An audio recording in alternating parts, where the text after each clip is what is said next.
Buffalo Bill once said, when the legend becomes bigger than the man, believe the legend.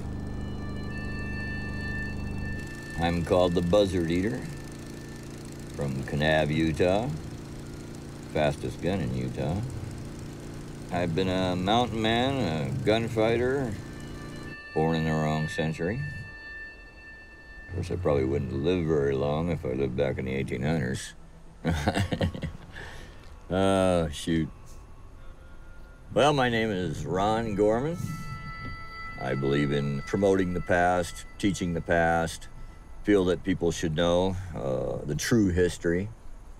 Over the years, I've been called many different names by mountain men and Indians. I've been called Crazy Dog, Walking Skunk, Buzzard Eater, so I'm known by many names, depending on where I go. Buzzard Eater came about when I started studying the Huron Indians, and they had captured some white women and taken them to their village. Well, eventually they escaped, and they had many miles to cross through mountains and deserts and such. And in their diaries, they wrote about how they would lay naked upon the rocks until the buzzards came down, and then they would snatch them and eat them. So I had to find out what a buzzard tastes like. That's when they started calling me the Buzzard Eater. So, and that name is stuck for the last, I don't know, about 10 years now. Now, when you start getting hooked on history, you can't stop there. You have to continue. So the next step was to study the Civil War. And of course, I wanted to be a Confederate, a rebel. So I became a captain in the Confederate Cavalry in Richmond, Virginia. Got into the guns, and in fact, the gun I carry is an 1858 Remington, and it was carried by Union officers in the Civil War, 44 caliber. So after that, it was time to get into the next era, which was the gunfighters. Because if you study the Civil War, you'll see that at the end of the Civil War, when there were raiding parties going out onto different ranches and farms, the owners of these ranches and farms learned that if they were fast with a gun, they could protect themselves.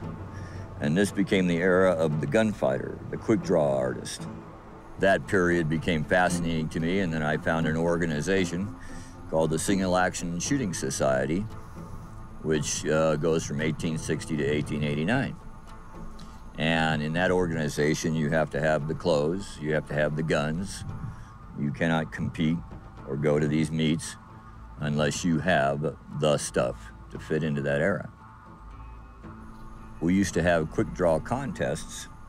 I saw people who were just so fast with a gun, it was unbelievable. And I started getting into doing quick draw.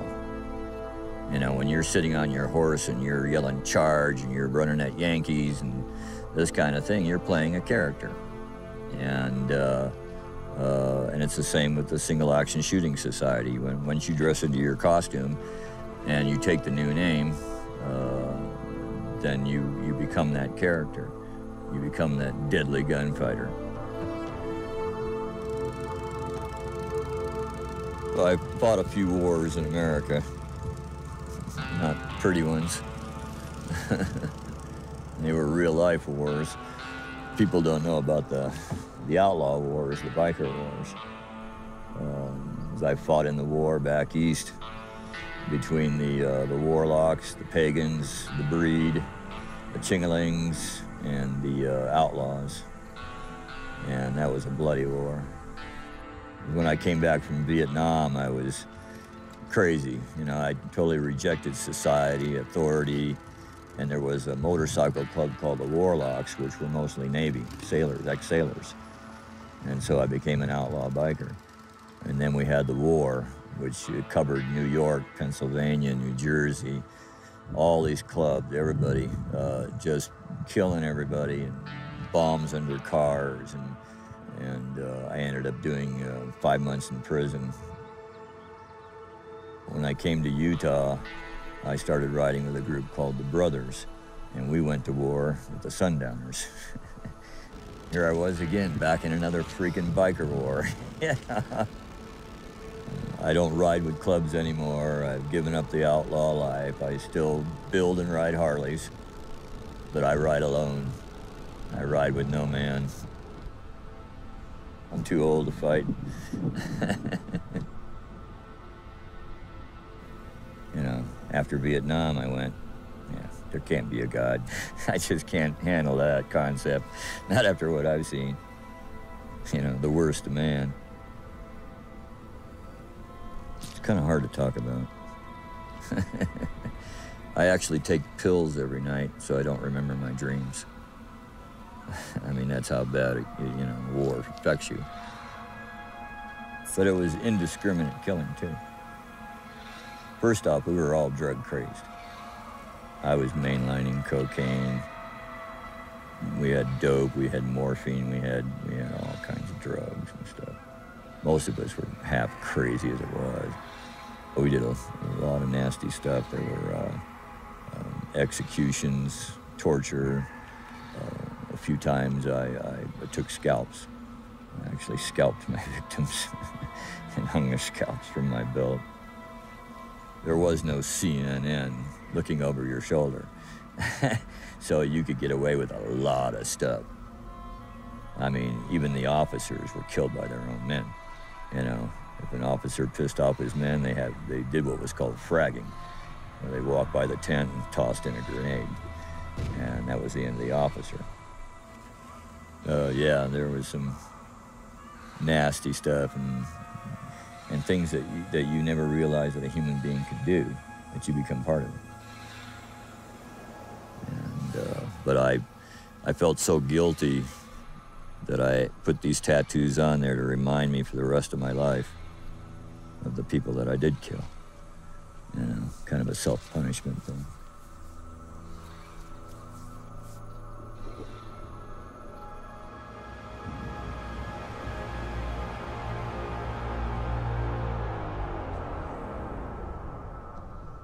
The dreams, that's what you got to keep away, is the dreams.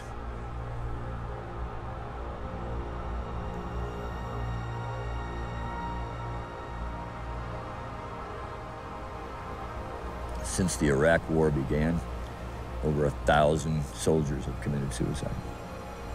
So that shows you what it does.